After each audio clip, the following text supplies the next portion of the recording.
Slider's not up.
The red slider's up, and you're on the air with Jack Driscoll. Welcome to Mass Hysteria. I'm gonna have some music playing in the background by Zeitgeist.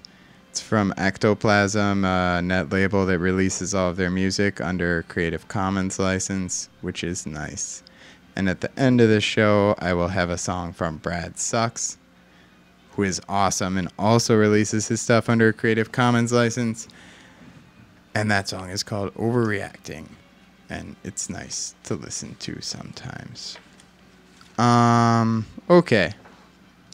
So let's try this out here. That's a little bit loud. All right. Just hoping this will break into the pauses a little bit. We're going to be talking a little bit about the police tonight and then revisiting Beyond Hope by Derek Jensen, which I think is kind of funny. This is from the May-June 2006 issue of Orion Magazine.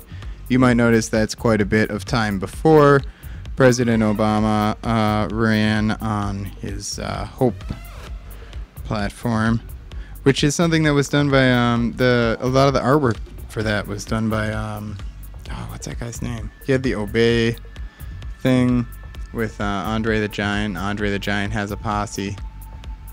I can't remember his name right now, but anyway, so we're gonna start off with "Why Is the NYPD After Me" by Nicholas K. Pert. Published December 17th, 2011 in the New York Times. When I was 14, my mother told me not to panic if a police officer stopped me. And she cautioned me to carry ID and never run away from the police or I could be shot. In the 9 years since my mother gave me this advice, I've had numerous occasions to consider her wisdom. One evening in August 2006, I was celebrating my 18th birthday with my cousin and a friend. We were staying at my sister's house on 96th Street and Amsterdam Avenue in Manhattan and decided to walk to a nearby place and get some burgers. It was closed, so we sat on benches on the median strip that runs down the middle of Broadway. We were talking, watching the night go by, enjoying the evening, when suddenly, and out of nowhere, squad cars surrounded us. A policeman yelled from the window, "Get on the ground!" I was stunned, and I was scared. Then I was on the ground with a gun pointed at me. I couldn't see what was happening, but I could feel a policeman's hand reach into my pocket and remove my wallet. Apparently, he looked through and found the ID I kept there. "Happy birthday," he said sarcastically. The officers questioned my cousin and friend, asked what they were doing in town, and then said goodnight and left us on the sidewalk. Less than 2 years later, in the spring of 2008, NYPD officers stopped and frisked me again, and for no apparent reason. This time I was leaving my grandmother's home in Flatbush, Brooklyn. A squad car passed me as I walked down East 49th Street to the bus stop. The car backed up. 3 officers jumped out. Not again. The officers ordered me to stand, hands up against the garage door, fished my wallet out of my pocket, and looked at my ID. Then they let me go. I was stopped again in September of 2010. This time I was just walking home from the gym. It was the same routine. I was stopped, frisked, searched, ID'd, and let go. These experiences changed the way I felt about the police. After the third incident, I worried when police cars drove by. I was afraid I'd be stopped and searched or that something worse would happen. I dress better if I go downtown. I don't hang out with friends outside my neighborhood in Harlem as much as I used to. Essentially, I incorporated into my daily life the sense that I might find myself up against the wall or on the ground with an officer's gun at my head. For a black man in his 20s like me, it's just a fact of life in New York. Here are a few other facts. Last year, the NYPD recorded more than 600,000 stops. 84% of those stops were black or Latinos. Police are far more likely to use force when stopping blacks or Latinos than whites. In half the stops, police cite the vague furtive movements as the reason for the stop. Maybe black and brown people just look more furtive, whatever that means. These stops are part of a larger, more widespread problem, a racial discriminatory system of stop and frisk in the NYPD. The police use the excuse that they're fighting crime to continue the practice, but no one has ever actually proved that it reduces crime or makes the city safer.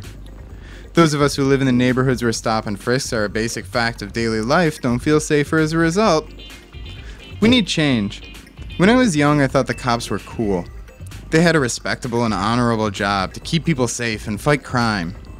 Now I think their tactics are unfair and they abuse their authority. The police should consider the consequences of a generation of young people who want nothing to do with them. Distrust, alienation, and more crime. And then I'm just gonna skip a little section here, and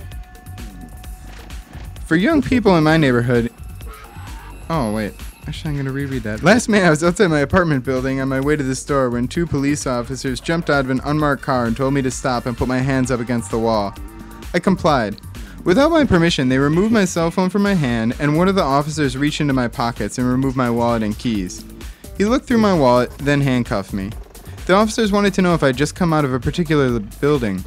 No, I told them. I live next door. One of the officers asked which of the keys they had removed from my pocket opened my apartment door.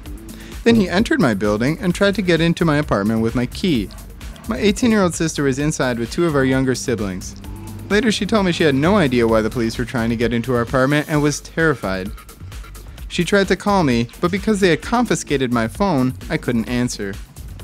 Then I'm going to skip down to, this is one of the reader comments. For young people in my neighborhood, getting stopped and frisked is a rite of passage.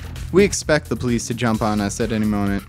We know the rules. Don't run and don't try to explain, because speaking up for yourself might get you arrested, or worse. And we all feel the same way, degraded, harassed, violated, and criminalized because we're black or Latino. Have I been stopped more than the average young black person? I don't know, but I look like a zillion other people on the street, and we're just trying to live our lives. As a teenager, I was quiet and kept to myself. I'm about to graduate from the Borough of Manhattan Community College, and I have a stronger sense of myself after getting involved with the Brother Sister Soul, a neighborhood organization in Harlem.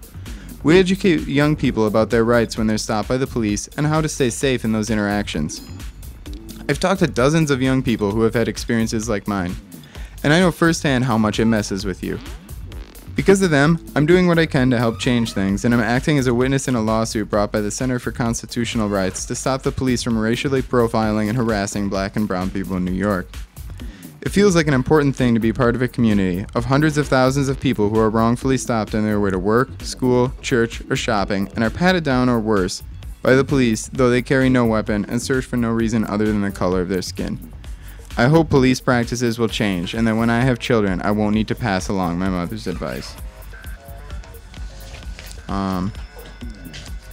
So then, we're going to move on to SWAT raids, stun guns, and pepper spray. Why the government is ramping up the use of force. This is an article posted on the Huffington Post, and it's by Radley Balco, who does some really good research into SWAT teams and drug raids and police killing people. So yeah. In February of last year, video surfaced of a marijuana raid in Columbia, Missouri. During the raid on Jonathan Whitworth and his family, police took down the door with a battering ram, then shot and killed one of Whitworth's dogs within seconds of entering the home, and they wounded the other. They didn't find enough pot in the home to charge Whitworth with even a misdemeanor. He was, however, charged with misdemeanor possession of drug paraphernalia when police found a pipe. The disturbing video went viral in May 2010, triggering outrage around the world. On Fox News, conservative columnist Charles Krauthammer and Bill O'Reilly cautioned not to judge the entire drug war by the video, which they characterized as an isolated incident. But in fact, very little about the raid was unusual. For the most part, it was carried out the same way drug warrants are served some 150 times per day in the United States. The battering ram, the execution of Whitworth's dog, the fact that the police weren't aware Whitworth's 7-year-old child was in the home before they riddled the place with bullets, the fact that they found only a small amount of pot, likely for personal use, are all common in drug raids. The only thing unusual was that the raid was recorded by police, then released to the public after an open records request by the Columbia Daily Tribune. It was as if much of the country was seeing for the first time the violence with which the drug war is actually fought. And they didn't like what they saw. I'm just going to skip around a little bit in the first few pages here, but America's police departments have been moving toward more aggressive, force-first, militaristic tactics and their accompanying mindset for 30 years. It's just that, with the exception of protests and the occasional free trade or World Bank summit, the tactics haven't generally been used on mostly white, mostly college-educated kids armed with cell phone cameras and a media platform. Which goes directly back to that last article. Police militarization is now an ingrained part of American culture. SWAT teams are featured in countless cop reality shows, and wrong door raids are the subjects of The Simpsons bits and search engine commercials. Tough-on-crime sheriffs now sport tanks and hardware more equipped for battle in a war zone than policing streets. Part of the trend can be attributed to the broader tough-on-crime and drug war policies pushed by politicians of both parties since at least the early 1980s. But part of the problem also lies with America's political culture. Public officials' decisions today to use force and the amount of force are governed by political factors, are governed as much by political factors as by an honest assessment of the threat a suspect or group may pose. Over the years, both liberals and conservatives have periodically raised alarms over the government's increasing willingness to use disproportionately aggressive force, and over the years, both sides have tended to hush up when the force is applied by political allies, directed at political opponents, or is used to enforce the sorts of laws that they favor.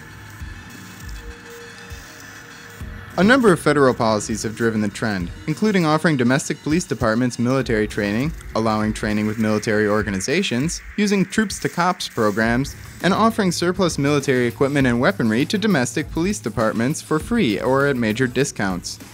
There's also been a constant barrage of martial rhetoric from politicians and policymakers. Dress cops up as soldiers, give them military equipment, train them in military tactics, tell them they're fighting a war, and the consequences are predictable. These policies have taken a toll. Among the victims of increasingly aggressive and militaristic police tactics, Che Calvo, the mayor of Berwyn Heights, Maryland, whose dogs were killed when Prince George's County police mistakenly raided his home. 92-year-old Katherine Johnston, who was gunned down by narcotics cops in 2006. 11-year-old Alberto Sepulveda, who was killed by Modesto, California police during a drug raid in September 2000. 80-year-old Isaac Singletary, who was shot by undercover narcotics police in 2007, who were attempting to sell drugs from his yard. Jonathan Ayers, a Georgia pastor, shot as he tried to flee a gang of narcotics cops who jumped him at a gas station in 2009. Clayton Hellriggle, a 23-year-old college student killed during a marijuana raid in Ohio in 2002, and Alberta Spruill, who died of a heart attack after police deployed a flash grenade during a mistaken raid on her Harlem apartment in 2003.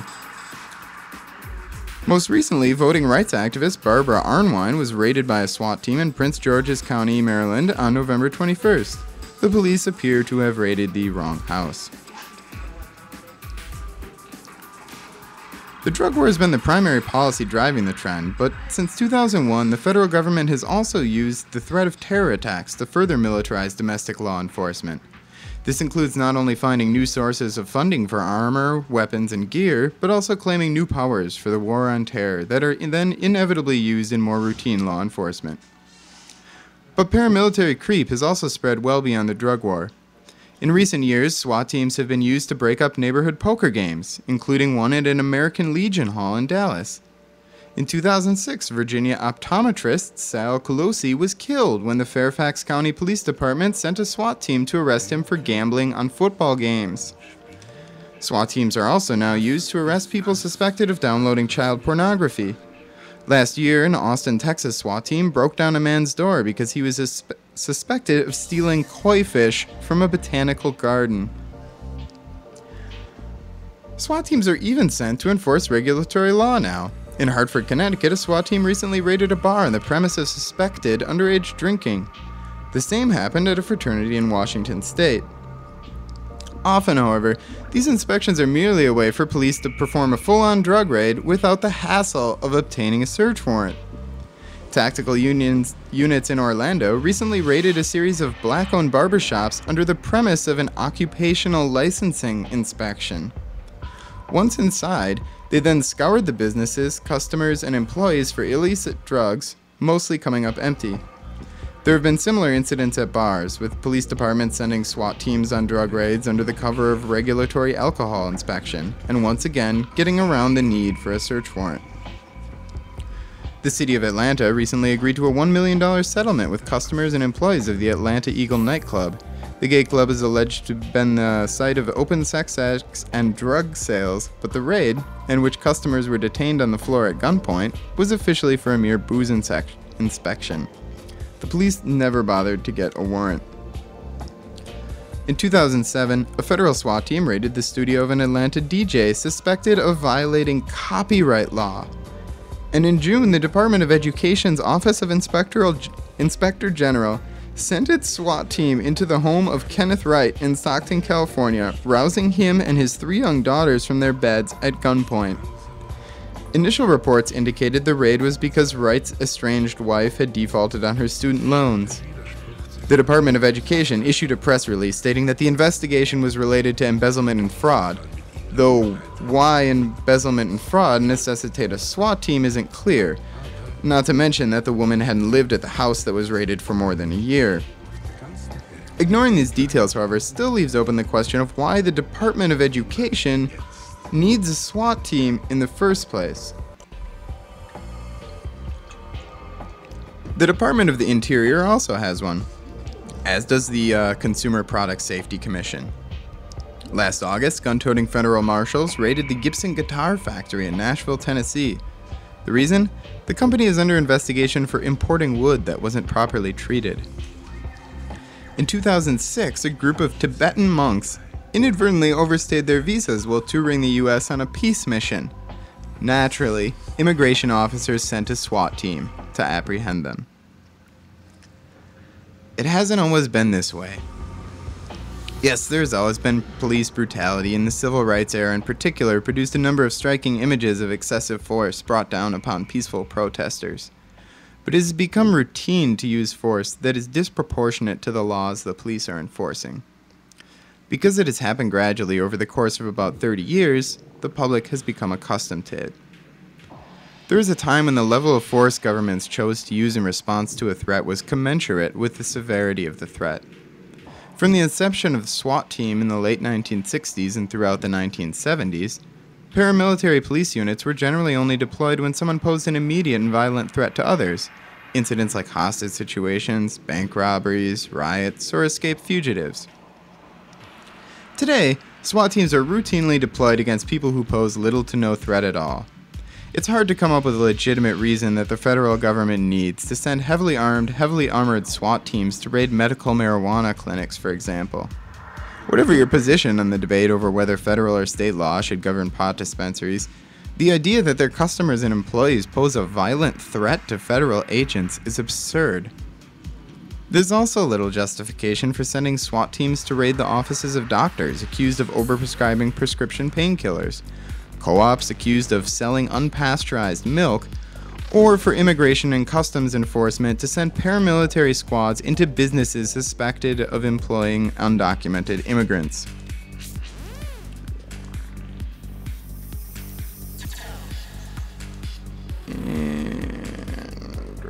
And then he talks about stun guns for a little while. I'm going to skip that.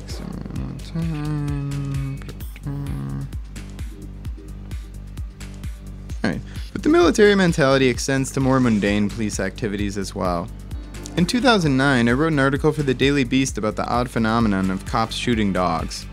In drug raids, killing the dogs in the targeted house is almost perfunctory. We also see stories about cops killing dogs while chasing suspects across the property of a third party, or killing a dog who growls at them after they were called to a house on an unrelated matter. These stories have punch, and public reaction to them can be even stronger than to stories about cops killing people. On some level, that's understandable. The slaughter of a family pet inflicts gratuitous emotional harm. The often cold reactions from police departments to these incidents also show a certain indifference to the people they are supposed to be serving. Again, more the way a soldier interacts with citizens in another country than is with a police officer serving his community. It's also symptomatic of a mentality that habitually turns fists towards force. There are ways to deal with aggressive dogs other than shooting them, but few departments give police officers training on how to deal with dogs. Postal workers get that training, and they report very few incidents of dog attacks. But postal workers don't carry guns. When you can use lethal force, it's easier to do so than to use less aggressive tactics.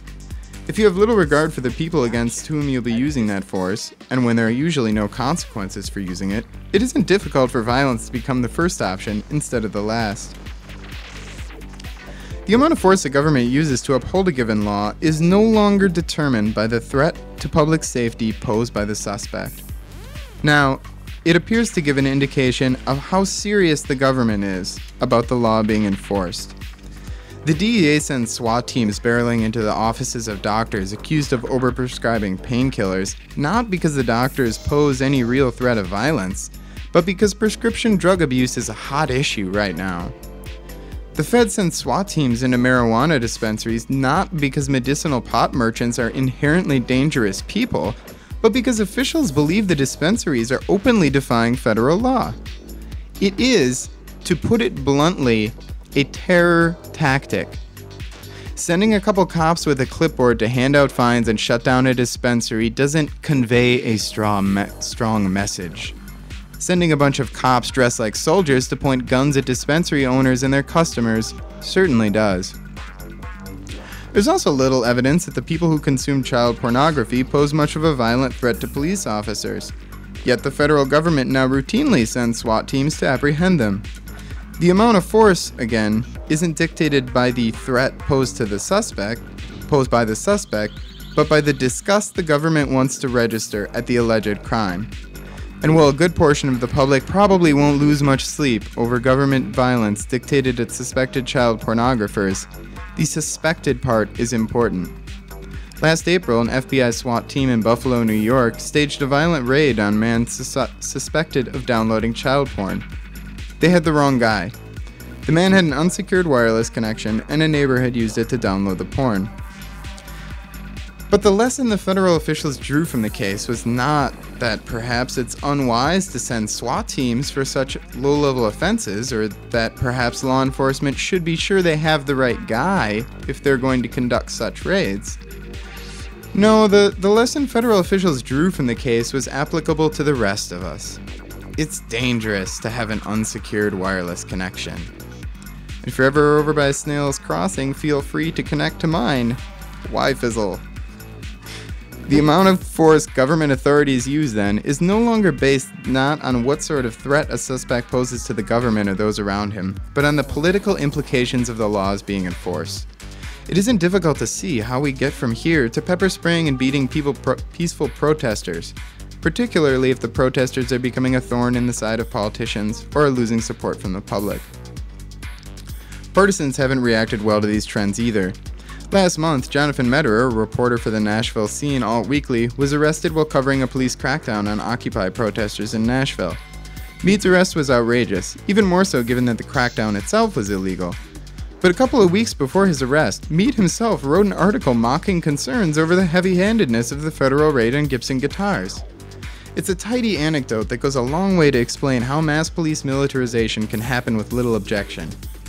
When excessive government force is directed at people like us and people with whom we sympathize, we're outraged.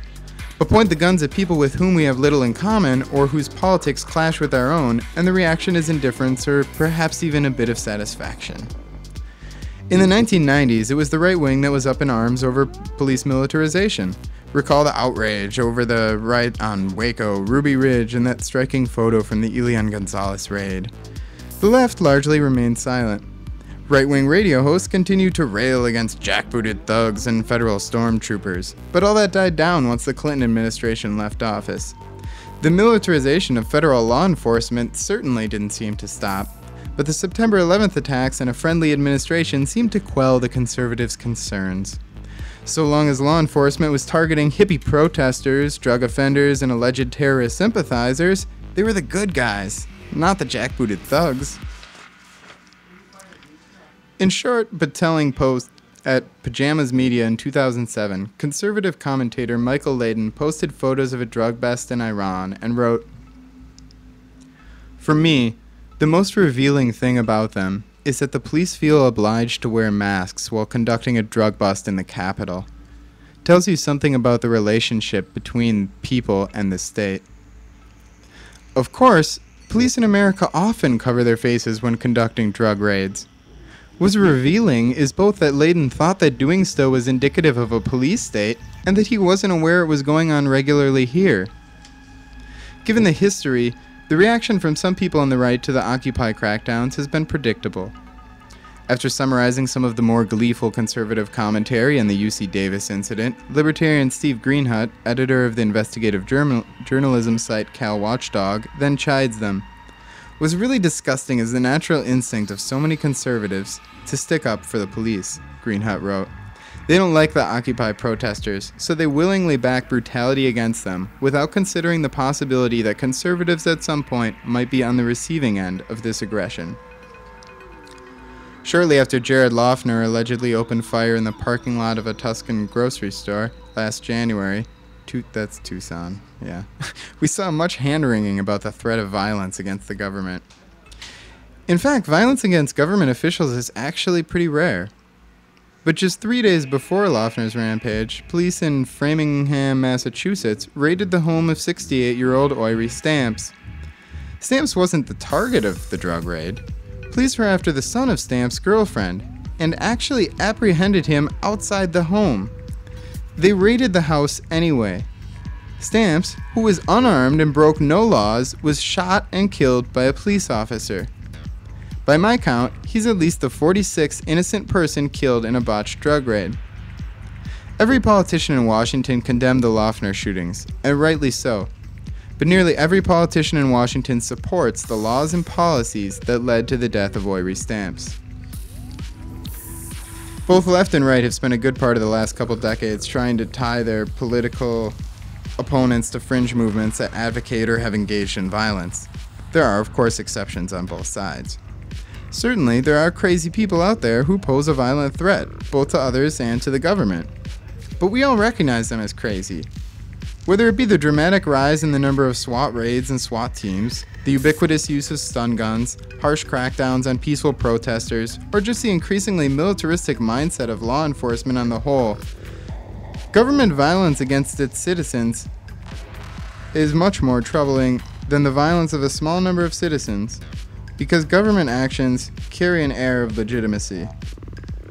Few politicians have the backbone to call for less power, weaponry, and authority for law enforcement, because nobody loses an election by being too tough on crime. They'll only begin to question these trends when there's a political benefit to doing so, or political harm for keeping quiet. So long as partisans on both sides only speak up when their own are on the receiving end of excessive government force, there isn't much incentive for policymakers to care.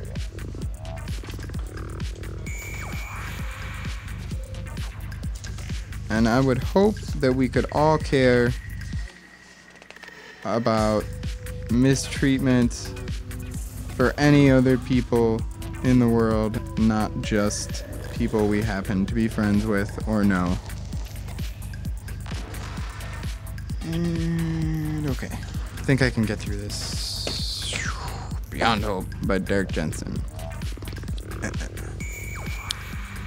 The most common words I hear spoken by any environmentalist anywhere are, "we're fucked." Most of these environmentalists are fighting desperately, using whatever tools they have, or rather whatever legal tools they have, which means whatever tools those in power grant them the right to use, which means whatever tools will ultimately be ineffective, to try to protect some piece of ground, to try to stop the manufacture or release of poisons, to try to stop civilized humans from tormenting some group of animals or plants. Sometimes they're reduced to trying to protect just one tree. Here's how John Osborne, an extraordinary activist and friend, sums up his reasons for doing the work. As things become increasingly chaotic, I want to make sure some doors remain open. If grizzly bears are still alive in 20, 30, and 40 years, they may still be alive in 50. If they're gone in 20, they'll be gone forever. But no matter what environmentalists do, our best efforts are insufficient. We're losing badly on every front. Those in power are hell-bent on destroying the planet, and most people don't care. Frankly, I don't have much hope. But I think that's a good thing. Hope is what keeps us chained to the system, the conglomerate of people and ideas and ideals that is causing the destruction of the Earth. To start, there's the false hope that suddenly, somehow, the system may inexplicably change. Or technology will save us, or the Great Mother, or beings from Alpha Centauri, or Jesus Christ, or Santa Claus. All of these false hopes lead to inaction, or at least to ineffectiveness. One reason my mother stayed with my abusive father was that there were no battered women's shelters in the 50s and 60s. But another was her false hope that he would change. False hopes bind us to unlivable situations and blind us to real possibilities. Does anyone really believe that Weyerhaeuser is going to stop deforesting because we ask nicely? Does anyone really believe that Monsanto will stop Monsantoing because we ask nicely? If only we get a Democrat in the White House, things will be okay. If only we pass this or that piece of legislation, things will be okay. If only we defeat this or that piece of legislation, things will be okay. Nonsense. Things will not be okay. They are already not okay, and they're getting worse, rapidly. But it isn't only false hopes that keep those who go ahead enchained. It is hope itself. Hope, we are told, is our beacon in the dark. It is our light at the end of a long, dark tunnel. It is the beam of light that makes its way into our prison cells. It is our reason for persevering, our protection against despair, which must be avoided at all costs. How can we continue if we do not have hope? We've all been taught that hope in some future condition, like hope in some future heaven, is and must be our refuge in current sorrow. I'm sure you remember the story of Pandora. She was given a tightly sealed box and was told never to open it. But, being curious, she did, and out flew plague, sorrow, and mischief. Probably not in that order. Too late, she clamped on the lid. Only one thing remained in the box: hope. Hope, the story goes, was the only good the casket held among many evils, and it remains to this day mankind's sole comfort in misfortune. No mention here of action being a comfort in misfortune, or of actually doing something to alleviate or eliminate one's misfortune. The more I understand hope, the more I realize all along that it deserved to be in the box with the plague, sorrow, and mischief. That it serves the needs of those in power as surely as belief in a distant heaven. That hope is really nothing more than a secular way of keeping us in line. Hope is, in fact, a curse, a bane. I say this not only because of the lovely Buddhist saying, hope and fear chase each other's tails, not only because hope leads us away from the present, away from who and where we are right now, and towards some imaginary future state. I say this because of what hope is.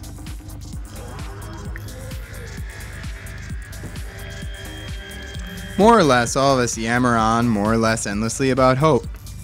You wouldn't believe, or maybe you would, How many magazine editors have asked me to write about the apocalypse, then enjoined me to leave readers with a sense of hope? But what precisely is hope? At a talk I gave last spring, someone asked me to define it. I turned the question back on the audience, and here's the definition we all came up with. Hope is a longing for a future condition over which you have no agency. It means you are essentially powerless. I'm not, for example, going to say, I hope to eat something tomorrow. I just will. I don't hope I take another breath right now, nor that I finish writing this sentence. I just do them. On the other hand, I do hope that the next time I get on a plane, it doesn't crash. To hope for some result means you've given up any agency concerning it. Many people say they hope the dominant culture stops destroying the world. By saying that, they've assumed that the destruction will continue, at least in the short term, and they've stepped away from their own ability to participate in stopping it. I do not hope coho salmon survive. I will do whatever it takes to make sure the dominant culture doesn't drive them extinct. If coho want to leave us because they don't like how they're being treated, and who could blame them, I will say goodbye and I will miss them. But if they do not want to leave, I will not allow civilization to kill them off. When we realize the degree of agency we actually do have, we no longer have to hope at all. We simply do the work. We make sure salmon survive. We make sure prairie dogs survive. We make sure grizzlies survive. We do whatever it takes.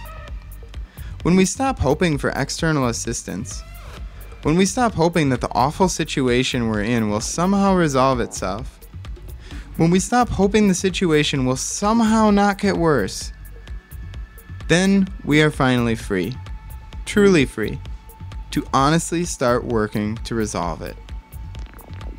I would say that when hope dies, action begins. People sometimes ask me, if things are so bad, why don't you just kill yourself? The answer is that life is really, really good. I am a complex enough being that I can hold in my heart the understanding that we are really, really fucked, and at the same time that life is really, really good. I am full of rage, sorrow, joy, love, hate, despair, happiness, satisfaction, dissatisfaction, and 1,000 other feelings. We are really fucked. Life is still really good. Many people are afraid to feel despair. They fear that if they allow themselves to perceive how desperate our situation really is, then they must be perpetually miserable. They forget that it is possible to feel many things at once. They also forget that despair is an entirely appropriate response to a desperate situation. Many people also probably fear that if they allow themselves to perceive how desperate things are, they may be forced to do something about it. Another question people sometimes ask me is, if things are so bad, why don't you just party?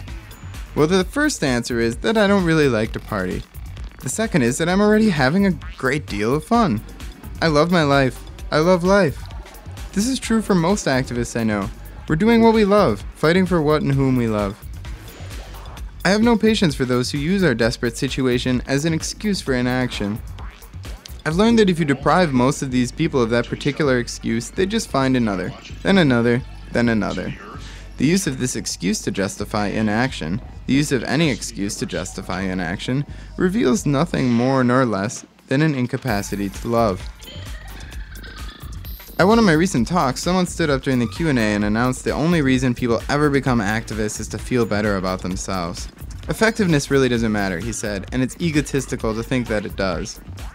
I told him I disagreed. Does an activism make you feel good, he asked. Of course, I said, but that's not why I do it. If I only want to feel good, I can just masturbate. But I want to accomplish something in the real world. Why? Because I'm in love.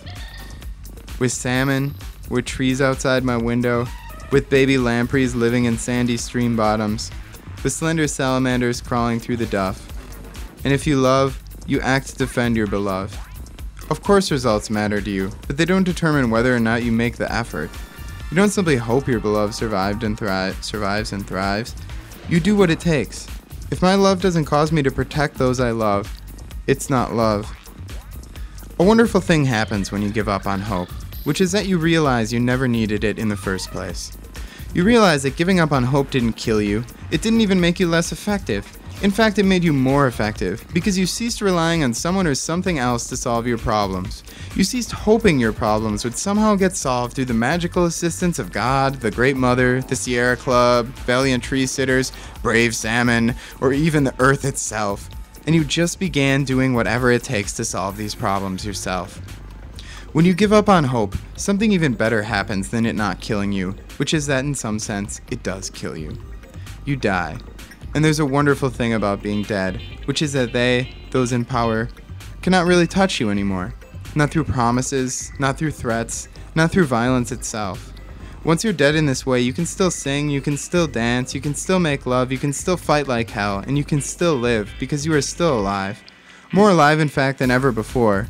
You come to realize that when hope died, the you who died with hope was not you, but was the you who depended on those who exploit you.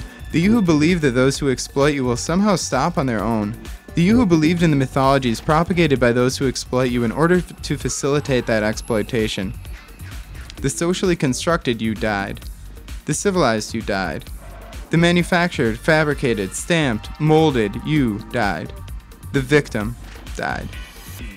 And who is left when that you dies? You are left. Animal you, naked you, vulnerable and invulnerable you, mortal you, survivor you. The you who thinks not what the culture taught you to think, but what you think. The you who feels not what the culture taught you to feel, but what you feel. The you who is not who the culture taught you to be, but who you are. The you who can say yes, the you who can say no. The you who is a part of the land where you live. The you who will fight, or not, to defend your family. The you who will fight, or not, to defend those you love.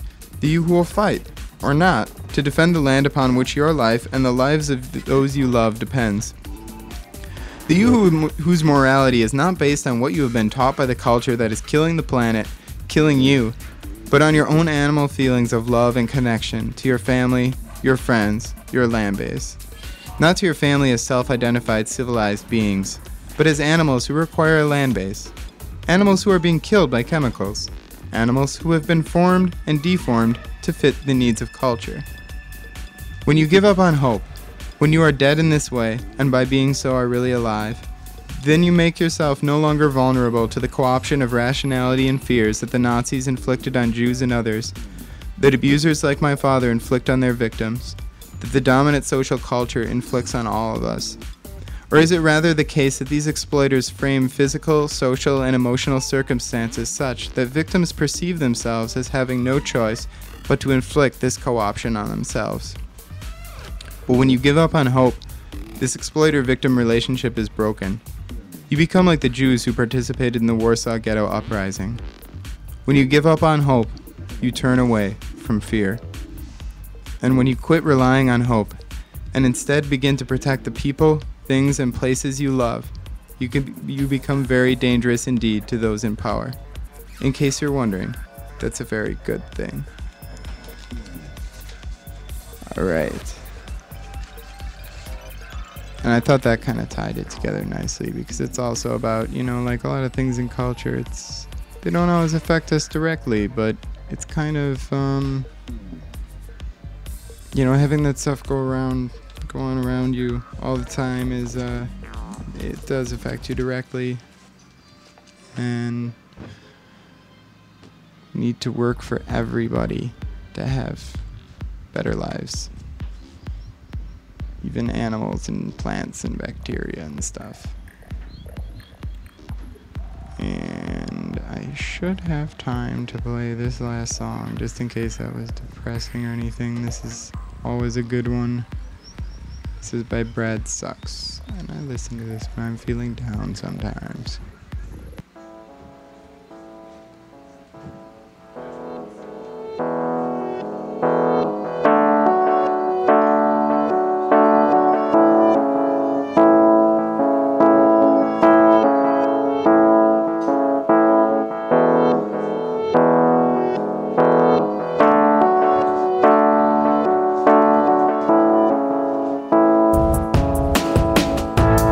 There's no place you